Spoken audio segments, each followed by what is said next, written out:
Mirëmbrëma miq dhe shikues të nderuar të emisionit Glamur. Mirë se erdhët edhe këtë diel së bashku, ku ne do flasim për një rrugtim. Sonte në emisionin Glamur kemi mysafir një aktor, gazetar dhe prezantues. Ai është nga Kumanova. Publiku e njeh si spiker lajmesh në radio-televizionin e Maqedonisë, pra në shtëpinë tonë televizive dhe si prezantuesin e parë shqiptar të emisionit Kush do të bëhet milioner në radio-televizionin e Kosovës. Në rrugtimin e tij profesional, ka pasur edhe përvojë në komunikimin institucional, por edhe në mësimdhënie, si profesor universitar i të folurës skenike dhe diksionit pranë Universitetit Nën Tereza, ndërsa sot jeton dhe vepron në Zvicër. I njohur edhe si figurë politike, por sonte në Glamur, biseda do të fokusohet në rrugtimin e tij profesional, raportin me fjalën dhe lidhjen shpirtërore dhe dashurinë për artin.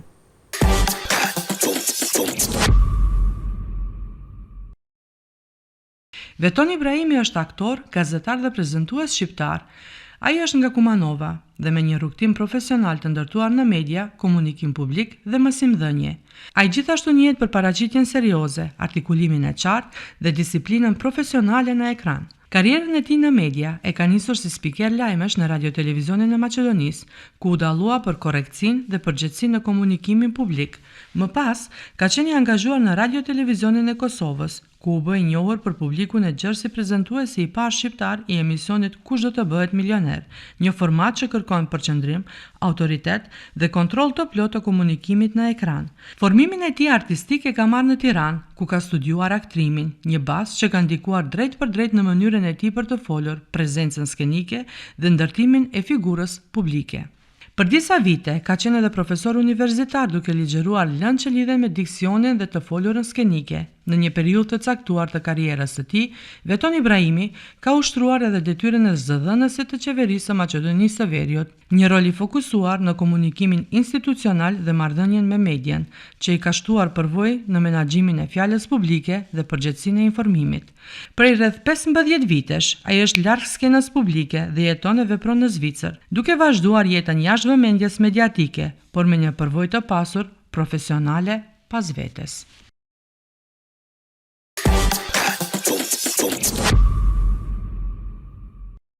Ashtu si që pat nga paralajmërimit e cilin e tham, një biografi të shkurtër, mirë po e kuptua që në studio kemi Veton Ibrahimin. Dhe jam shumë e lumtur që po e ndaj studion sonte me Vetonin, sepse një profesionist në një fushë të leximit, një profesionist në një fushë të artit, do flasim më shumë edhe për rrugtimin e tij nëpërmjet etapa të ndryshme të jetës. Mirëmbrëma dhe mirë se erdhe në studio. Faleminderit për ftesën dhe mirë se u gjeta. Është shumë kënaqësi ta ndaj këtë studio me ty, Veton, sepse kemi shumë për të biseduar. Shumë vite më herët ti ke qenë pjesë e televizionit ton.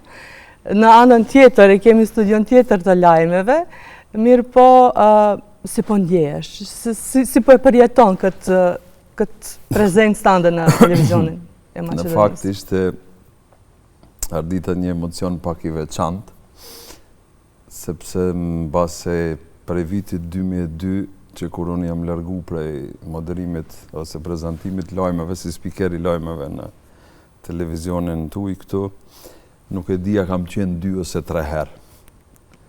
Kështu që ishte vërtet një emision i veçantë, nuk e di. Mbase edhe do kthehem. Po, pas kemi një arsye shtesë që të kemi ftu. Për atë do flasim pak më vonë. Veton, si e përjeton atë periudhë të kohës kur ke qenë këtu? Ka qenë një kohë që lajmet kanë pas vërtet shumë peshë dhe kanë qenë një periudhë kur lajmet kanë pas një rëndësi shumë të madhe. Si e kujton atë kohë të asaj periudhe? Është shumë e vërtet kjo që po thoni, mbase jo që ishin shumë të rëndësishme lajmet, po thuj se ishin gjithçka në televizion lajmet, sepse ndodhi që unë isha në televizion bashkë në periudhën e luftrave. Sapo kisha mbaruar studimet në Tiranë, unë me disa miq në 97-ën, një kohë të shkurt pauzova, pastaj prej vitit 98 erdha në televizionin publik të Maqedonisë kanalin gjuhën shqipe dhe bashkë me disa kolegë tjerë kemi qenë unë, Rifat Avdiu, Megena Gorenca dhe Valdeta Kasapi, u angazhuam si spiker lajmesh në atë kohë, për t'i dhënë në base një ftyrë tjetër kanalit, që mendoj që gjithmonë ka nevojë për i përtritje. Dhe ishte ajo bara se nuk ishte radio televizion të Prishtinës, ishte Hajria Spikerica e famshme në okupim, dhe televizioni i Shkupit, kanali i dytë, kishte një peshë të jashtëzakonshme, sepse ishte televizioni vetëm shqip, mbase në të gjithë rajonin, pa përfshi Shqipërinë sigurisht. Dhe mbaj mendu në atë kohë kur diqim në qytetë se kudo që lëvizshim, ne ishim si ato ftyrat që deri në mes Kosovës, mbase edhe në Prishtinë njerëzit na njihshin. Qa du të them që për shkak edhe të rrethanave në të cilat jetojshim, ishte lufta e Kosovës dhe televizioni dytë, kanalin gjuhën shqipe, ka qenë një dritare shumë e rëndësishme e informimit. Edhe njerëzit edhe në rrugë kur në takojshin, në pyetshin qa po ndodh, se krijohet ajo përshtypja, sidomos në ato vite që ai çka del në televizion ai din gjitha. Po. Që ka qenë vërtet një periudhë shumë sfiduese për ne, në të njëjtën kohë ishte shumë privilegje dhe shumë kënaqësi, sepse je pjesë e një procesi e cila ndoshta mbetet histori, edhe histori pozitive. A ka diçka që e shef në distancë prej viteve, pak më ndryshe nga ajo periudhë në këto vitet e sotme? Leximi lajmeve, spikerimi, moderimi edhe pak më ndryshe. Sigurisht, televizioni ka evolu shumë, po ajo çka unë mendoj është që ka humbë esenca e televizionit, pse ekziston televizioni, ose pse ekziston lajmi. Tash është bërë gjithçka komerciale dhe megjithse shkollat e vjetra të gazetarisë thonë që nuk është një lajm që nuk ka negativitet brenda vetë. Patjetër. Kështu që ajo çka po më pengon mu në krahasim me mediat e huaja në përgjithësi, në mediat shqiptare ndodh ky fenomen që fillojnë lajmet me një lajm të kronikës zezë dhe përfundojnë me një lajm të kronikës zezë. Dhe është tmerruese për familjarët të cilët i shikojnë lajmet bashkë me fëmijët. Edhe ashtu e kemi në traditë shqiptarët, edhe pse për fat mirë fëmijët s'po shohin shumë lajme, mos janë gjithë ditën në celular, po është një dallim shumë i madh. Nuk ndahen kronikat, për shembull, është një lajm komplet i parëndësishëm, fillohen lajmet me atë lajm vetëm për kriju senzacion. Do të thonë, televizioni është kthy në kërkim të senzacionit dhe jo në shërbim të opinionit. Do të thonë, i ndjeri Orbër Xhaferi në atë kohë thoshte që do të vjen një kohë shumë e afërt ku do të jetë betejë e madhe mes informacionit dhe dezinformacionit. Ne si duket po jetojmë atë kohë tash. Po, ndryshon gjithçka me vite, ndryshojnë gjërat dhe po pesha dhe vlera asnjëherë nuk humbet. Janë ato gjërat të cilat na kujtojnë në një periudhë të bukur të jetës, në ato që duhet ta dimë, në vlerat shqyqyr që ka njerëz që ende njohin dhe din vlera. Vetëm paraprakisht e përmende Tiranën dhe një djalë nga Kumanova vendosi që të shkoj të studioj në Tiranë aktrimin. Edhe pse e kam dëgjuar, do me thonë që ke qenë shumë e ke dash biologjinë dhe ke fitu gara nacionale, rajonale në sferën e biologjisë. 2 vite radhës. Po. Kështu që ke qenë një nxënës që ke mësu, pse aktrimin, se zakonisht e kemi atë përshtypjen aktor, edhe pse pikrisht në Tiranë. Shiko, ne si familje të gjithë, dhe me thënë, shqiptarët në përgjithësi edhe për kur i shohin ndonjë fëmijë që është pak më i lasdrum, thonë ky është për artist më. Po. Në fakt unë kam qenë fëmijë i lëvizshëm, po kam qenë shumë pasionant pas sportit. Nuk po e them arteve marciale, po pas sportit dhe në veçanti futbollit. Ma ka marrë pjesën më të madhe të ditës futbolli dhe pastaj duke qenë se i matë punonte në atë kohë në arsim, e kishte kërkesa pak më të mëdha ndaj meje për shkollimin. Dhe e vërtet isha që isha i përkushtuar në mësime, edhe në dëftesën time nuk guxonte të ketë 4. Ja, ka qenë e pamundur. Edhe biologjia ishte një shkencë e cila më flente shumë. Dhe duke arsimtari im, duke po atë, filloj me punu me mu shumë. Në fakt, shkolla e Lojanit për nga vi unë, ndoshta ka qenë ndër shkollat e vetme të kohës që kishte laboratore të disa lëmive.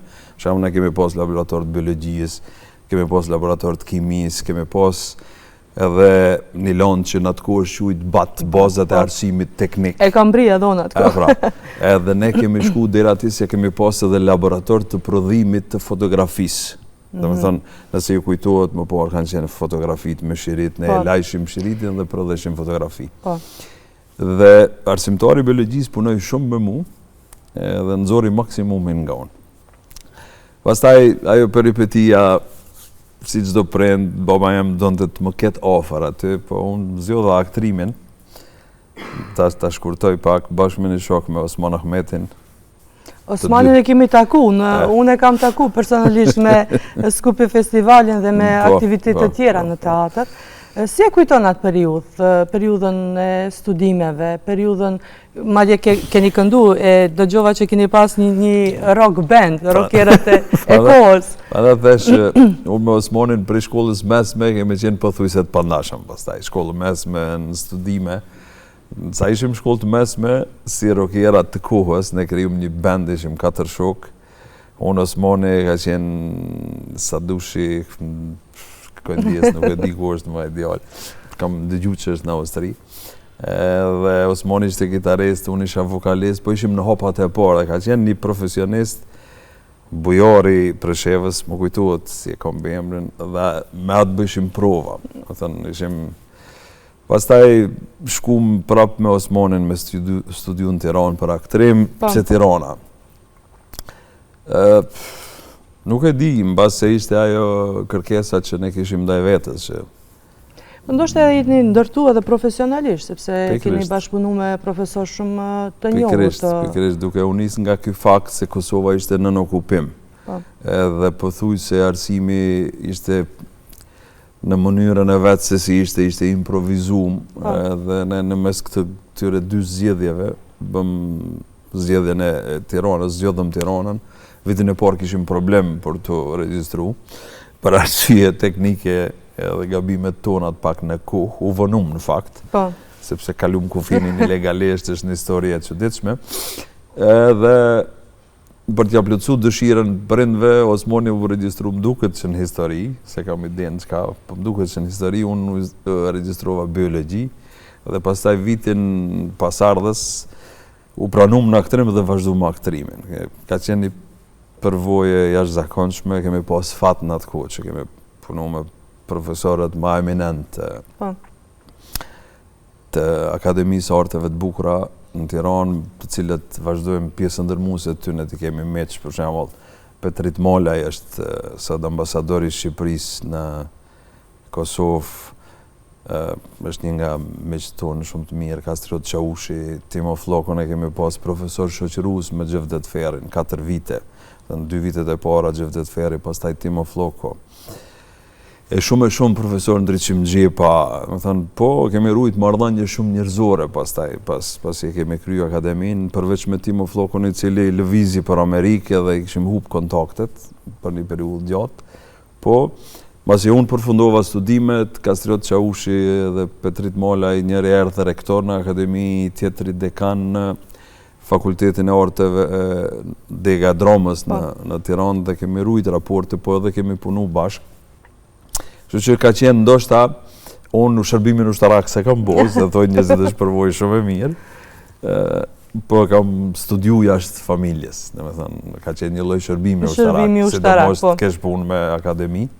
Kështu që është një përvoj edhe një, ndoshta, periudha ma e lezetshme e rinis teme. Sa mendon që të ka ndërtu profesionalisht, sepse edhe ke lëviz në për shumë aktivitete, në për shumë profesione, profesori diksionit dhe në universitetin ke qenë edhe profesor. Sa mendon që ajo periudhë të ka ndërtu në mënyrën se si je shpreh dhe në mënyrën e asaj se edhe rrethin që shoqëror është një vend që njoftohesh dhe të jep mundësi më shumë se sa Maqedonia apo Kosova, Shqipëria ka qenë pak më largë. Në atë periudhë po. Në atë periudhë, kurse tashmë po thuj se është lëvizja është pak më e lehtë. Po thuj se e ka buat efektin që pa të kërku prej neve në 98-ën, ndoshta po e teprojme këtë që po e them, po ka qenë kërkesë e Orbër Xhaferit që me u instalu në programin e gjuhës shqipe në atë kohë njerëz të cilët përveç që belbëzojnë dhe flasin shqip duhet edhe të mendojnë shqip. Dhe ne vishim për një shkolle ku, do me thonë, edhe mendojshim shqip, edhe rrethonat ishin të tilla, edukoheshim sigurisht edhe me frymë patriotike, pa dyshim. Dhe tashmë është bo, po thuj se është u njësua, është bo këtë Trekançi, Prishtinë, Tiranë, Shkup dhe nuk ka, po në atë kohë ishte shumë e rëndësishme. Ti e dalloje një student që kishte studiu në Tiranë, me një student që kishte studiu në Shkup në mënyrën e artikulimit, ose një student që kishte studiu në Prishtinë. Dhe mirë po, pra po e them ajo pastaj është edhe personale, është edhe individuale, sepse shkolla ti e bazat. Pastaj varet prej teje sa ti arrin ta menaxhosh edhe profesionin edhe vetën tënde si artist në shumë fusha, sa e në gjendje ta sfidosh. Unë që të vërtet e kam sfidu shumë vetën, ndoshta deri në vitin 2013. Bile e thosha me shaka, shok, kërë më bëshin që po ndodhë me ty, sa po të shofim këtu, po të shofim atje, thosha po i hiki atentateve. Mos me më kapë. Ka qenë kohë e çuditshme. Mirë po, do fokusohem të teatri, në dëshirën për të gjetë diçka të lajmeve dhe në mundin që ta gjej një pjesë dhe një sekuencë ku ti ke lexuar lajmet në televizionin tonë. Këtu në arhivën e MTV-s. Në arhivën e MTV-s, arrita që ta gjej një shfaqe, një shfaqe që ke luajtur rolin e Kainit, së bashku me Adem Karagën. Po. Kështu që unë kërkoj Teutën, regjisorën tonë, që të shohim edhe atë pjesë të shfaqjes dhe të përkujtojmë pak edhe në periudhën kur ke aktruar në teatrin tonë.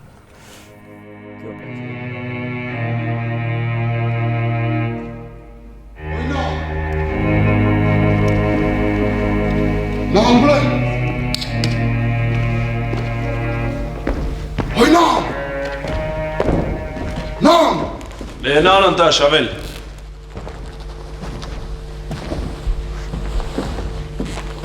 Kujt po friksohesh, Avel? Ha?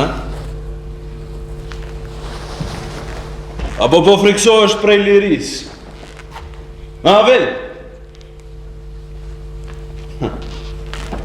Ullu, Avel, ullu.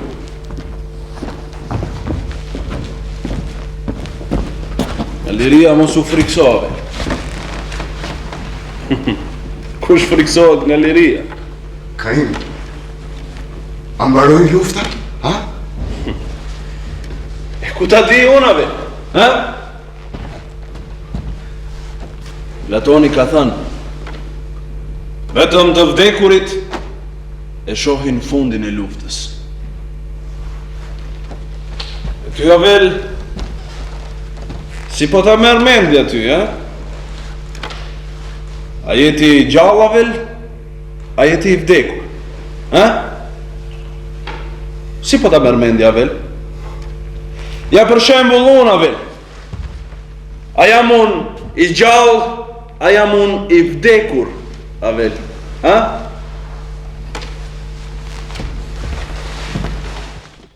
Beton shfaqja e vitit 2003, ishte era fundit që ti unë gjite në teatrin shqiptar, këtu në Shkup? Po, në fakt unë nuk kom pas marrëdhënie pune të rregullt me teatrin e Shkupit. Me qenë se unë isha aktor i lirë, merresha në atë ku punoja në televizion, kisha edhe bizneset e mia, pastaj u kyqa edhe në politikë niku. Dhe po, kjo ka qenë dalja ime e fundit në teatrin e Shkupit, shfaqja ime e fundit. Pastaj më duket kisha një ftesë speciale për ta xhiru, është xhiru më duket që në vitin 2004, me sa më kujtohet. Dhe ajo ka qenë paraqitja ime fizike, edhe fizike në teatr Shkupit, sepse s'kam shku më as kafe me pi, jo për mungesë vullneti dhe dëshire, po për arsye krejt banale teknike, çështje kohe, sepse unë u zhvendosa pastaj në Tetov me punë, jo në Prishtinë dhe pastaj më në fond tash më në Zvicër edhe s'kam pas ku. Po isha tash në një premier. Të pash. Po, mirë po e kishe dhuru edhe një çmim për aktorin më të mirë, më duket. Ajo isha i ftuar në një festival të teatrove në Ferizaj. Dhe me qenë se unë kisha fitu një çmim, kisha fitu në vitin 2009 çmimin aktori më i mirë i festivalit. Juria festivalit kërkuan mua ma bën një nder të madh në fakt që unë ta ndoj çmimin e aktorit më të mirë për vitin e kaluar. Ishte Avni Shkodra, një aktor i teatrit Gjilanit që fitoi çmimin, edhe unë kur ja dhurova çmimin i thash Avni, u duroj mos ta kesh fatin tem, që mos dritesh më në skenë. Jo, nuk do themi se thash në etapa të ndryshme të jetës ke qenë gati se për gjithçka i pari. I pari shqiptari cili e ka moderuar edhe kuizin kush don të bëhet milioner në radio-televizionin e Kosovës. Ajo vjen si fazë pas, domethënë është kur unë vendosa të tërhiqem prej politikës për arsye objektive, do të thoja. Dhe më erdhi një ofertë, isha në shtëpi, më vjen një telefonat, thotë jemi prej produksionit Grand Media prej Prishtine dhe kështu deshëm bisedojmë për moderimin e kuizit kush do të bëhet milioner. Më thon drejtën nuk e mora shumë seriozisht dhe kam mbyll telefonin. Më duk shumë kështu, thash, çka këta. A mund gjetën. Edhe pas 10 minutave më vjen një SMS. Edhe i shoh në fund është i nënshkruar me emër mbi emër njeriu që thotë merre me seriozitet këtë punë sepse ne vërtet duam të të kontaktojmë. Pastaj shkova, kontaktova unë, edhe u taku më erdhën në Shkup në fakt ata, pastaj erdhën producentët prej Londre, edhe në atë kohë ishte studio e Anishit këtu në televizionit A1 në Shkup, ku Xhiro është milioneri në gjuhën maqedone. Edhe shkum aty bëm prova, ishin disa konkurrent, zgjatit 1-2 javë audicioni. Më në fund më duket se më thanë që ty e ke fitu. Dhe ashtu fillova me kvizin. Në të njëjtën kohë pastaj fillova me që e përmendet edhe punën e profesorit. Fillova edhe si profesor në Universitetin e Tetovës, në landën e diksionit e folura skenike, për 2 vite, e ndoshta pas Tiranës, kjo ka qenë përvoja më e mirë jetësore, e kuptova ç'a donte me thonë profesor, sepse në fakt unë mësova shumë për studentave. Edhe ata prej ty, edhe ata nga ju edhe... Unë me thënë që unë kom mësu shumë prej tëne. Sepse e shifsha ku kom gabuën. Ke parasysh kur e keni pasqyrë, sepse njeriu zakonisht kërkon... Shefe, ne artistët asnjëherë kur e shohim prodhimin tonë ose produktin tonë asnjëherë si jemi të kënaqur, sepse gjithmonë e shohim këtu kam mund më bë më mirë, këtu kam mund ndoshta pak më ndryshe. Mirë po jeta të merë për para, edhe sidomos teatri nuk mund të kthesh, teatri e ka të bukurën se ndodh tash edhe drejt për drejt me njëherë. Edhe e shifsha unë të studentat e me se këta kam mund të bëj pak më ndryshe, po ishte mundësia për t'i përmisu, edhe me që ka qenë periudha ndoshta e jetës teme ku unë kam punu shumë me vetën time, në aspektin profesional. Sa punojsha me studentët, ç'ash punojsha me vetë vetën. Edhe me vetë vetën. Është bukur kur reflekton dhe kur ke një pasqyre që për njeriu kur është reflektiv që ajo është përësi gjithmonë. Do flasim edhe për një periudhë, sepse thash, ke qenë për shumë gjëra i pari në jetën publike, ke qenë një ndër zëdhënësit e parë shqiptar në periudhën kur ke qenë në të folura publike. Edhe kjo është e vërtetë, larg modestisë, po e vërtetë. Sa mendon që fjala është dashur të interpretohet ashtu si duhet dhe sa mendon që ajo periudhë ka pas peshë të rëndësishme edhe në jetën tënde, po edhe në profesionin tënd si profesor, si artiste, aktore, kështu me radhë? Shiko, unë kisha eksperiencë, po ta themi një eksperiencë të shkurt profesionale në të folurën. e trajnuar sigurisht. Po. Sigurisht që është e lindun ajo, po pastaj ti e gdhen dhe e trajnon. Dhe ajo krijon të një impakt ose një ndikim në shoqëri. Dhe një mendje si Orbër Xhaferi dinte me thith këtë në ofër vetes, me bo një kombinim të njerëzve të cilët dhe ka qenë kërkesë e tij që pas fillimisht unë të kyqem në kuadër të Partisë Demokratike Shqiptare si zëdhënës, edhe pastaj me kërkesë të Mendu Thoçit, i cili ishte zëvendës kryetar dhe u bë pastaj kryetari i partisë. Unë erdha si zëdhënës i qeverisë, që ishte në atë kohë një lloj ministri pa protokol, po përgjithës për marrëdhëniet me opinionin. Dhe duke qenë se unë isha zëdhënësi i parë shqiptar, kishte një refuzim prej njerëzve që për mu ishte krejt normale, sepse do të thuja edhe në base edhe njerëzore për rrethonat në të cilët ishte Maqedonia në atë kohë. Edhe unë nuk e kisha përvojën të qenurit në institucione publike, sidomos në qeveri, edhe mirë po me kisha një diçka shumë të qartë, unë e disha pse jam aty. Unë nuk kisha shku aty për plotësu tekat dhe nevojat e mia, po kisha shku me një mision. Edhe ai mision ishte që sado që të ketë mundësi ta bëjmë qeverien të fletë shqip me opinionin. Edhe për shembull e din këtu në atë kohë me insistimin tem ka qenë intervista e parë e kryeministrit të kohës, Nikola Gruevski, në këtë televizion me gazetar shqiptar.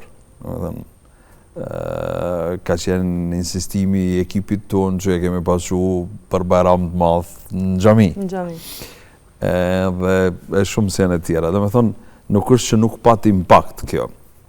Sigurisht që unë isha jo militant, po isha pjesë e strukturës politike, sepse unë isha edhe antar i kryesisë qendrore të Partisë Demokratike Shqiptare në atë kohë, dhe isha edhe zëdhënës, pastaj të njëjtin pozicion e mora në qeveri.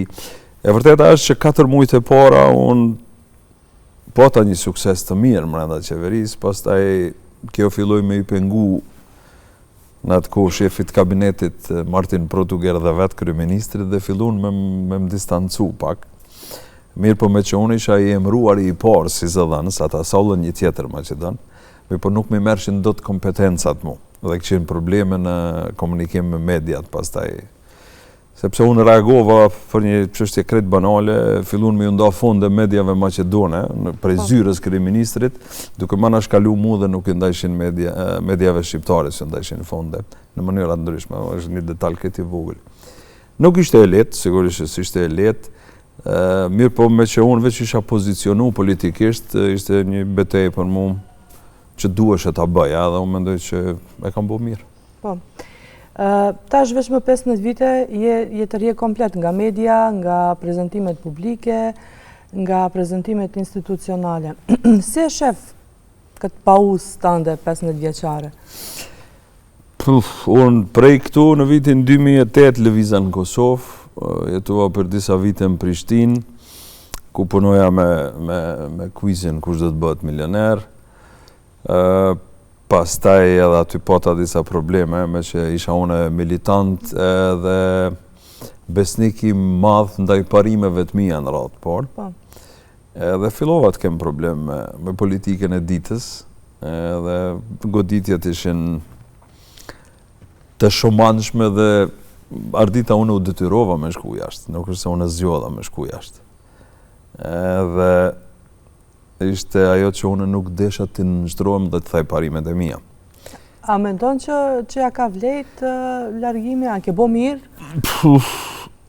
Mendoj që ja ka vlejt për një arsye që më tha një mik në Zvicër, kur shkova, kalum një kohë bashkë me te dhe më tha shikothave të në tha, atë që po e kërkon, do të gjesh këtu, qetësinë shpirtërore, rehatin. Po ka shumë rrezik që ta humbish pasionin. Dhe atë ka humbë pasionin? Sepse Zvicrat të kthen në përditshmërinë banale. Se e lexova një postulat të çuditshëm kur po vija për në emision, Në Zvicër, tha njeriu, mendon nësa me shku në punë, kur me ardhë për punë, duhet me ro me fletë më herët se për me shku në punë, dhe me thënë është gjithçka lidhet me punën. Ka fillu edhe këtu me u bo njëjtë. Ndërsa unë mendoj që ka qenë një periudhë e jetës ku më kishte marrë vala e punës për para, fati i mirë ka qenë, nuk po them që fati jem ka qenë jetë që gjithmonë e kam bu punën të cilën e kam dashur. Një punë që nuk e kam dashur pavarësisht pagesës unë nuk e kam bo, edhe s'kam pranu ta baj. Ka pas punë që e kam bo edhe pa lek, pa para, por që më ka dhënë një kënaqësi shpirtërore, satisfakcion, sidomos me teatrin. Ka pas shfaqje të cilat i kam financu vetëm për të ngjitur në skenë.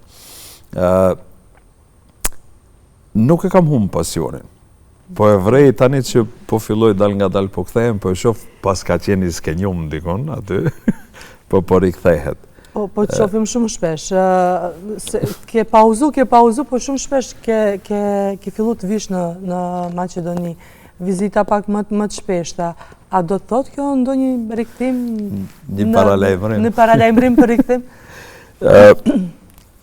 Oferta ekziston, dëshira ekziston, nevoja ekziston.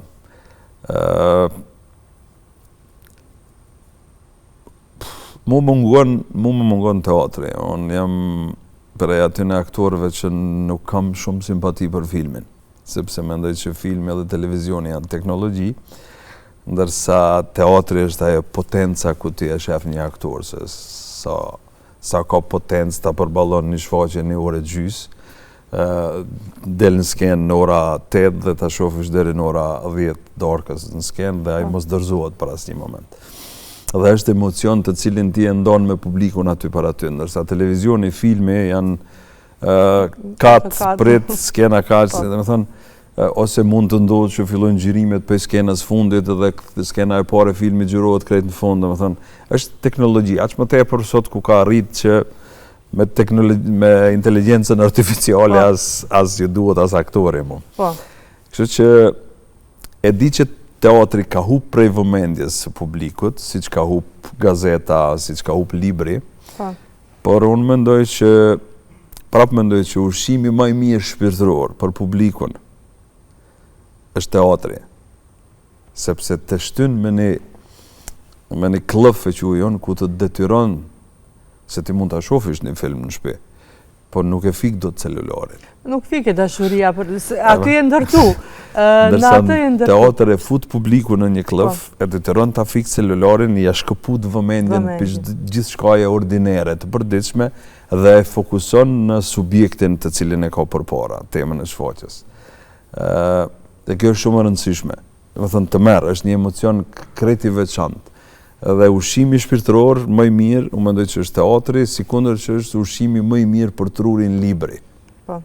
Thënë është, përveç se ti e ushqen trurin, dhe me thënë, është edhe një diçka tjetër që unë thëmë shkon ndër të mojat e gishtave një qetësi e që diqme që ti sarinës ta zbërthash, sepse ndodhë kur e lexon një libër klasik, në mënyrën klasike, se tash po kemi edhe libra digital, ku ti hynë e shfleton edhe zgjedh pasusin që ti don ta lexosh ose fabulën. Kur e than atë foqen, me thënë edhe pse nuk po kemi kohën e fundit me lexu, po shive, më ka ndodhur një fenomen me kohën tash ta zbërthej. Si duket, është e çuditshme këtë mësova në Perëndim. Vetëm ne shqiptarët i kemi shprehen më hiku autobusi, më hiku treni, më hiku avioni. Asnjë nga ne nuk thot nuk e arrita. Nuk e arrita, po. Po më hiku.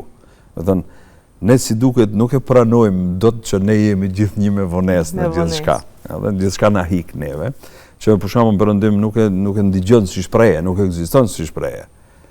Për shembull anglisht thonë I have a miss, nuk thot më hiku, unë e humba. Gjermanisht gjithashtu, në gjitha gjutë. Po, unë po shoh që s'pas kam hup shumë sene. Më vjen këtë që po e them, po unë pas vitit 2002, jemi vitin 2026, janë 24 vite që po kthehem këtë televizion, dhe në korridoret e këtij televizioni po është të njëjtën atmosferë. Një dallim i vogël ishte që drita kishte në korridor, se atëherë ka posë raste kur ishte edhe errësirë. Edhe errësirë. Sidomos lajmet e natës, kur i jepshim ardita në ora 10 natës, kur dilsha prej studios ishte errësirë të merr. gjatë luftës, sidomos me njësi speciale këtu edhe ky është pak a shumë ndryshimi. Kështu që uroj që jeta të dërgon aty ku ti don dhe me gjërat që ti i dëshiron dhe shpresoj që të manderosh përsëri studion me gjërat bukura për cilat do bisedojmë. Patjetër, faleminderit. Shumë faleminderit që ishe pjesë e emisionit. Gjithashtu, faleminderit për ftesën edhe suksese shumë në emision. Faleminderit. E pra miq dhe shikues të nderuar, këtu nuk është fundi i emisionit, këtu është fundi i bisedës tonë. Ne do të vazhdojmë edhe me rubrikën tonë, tashmë çdo javë me rubrikën e filmit shqiptar.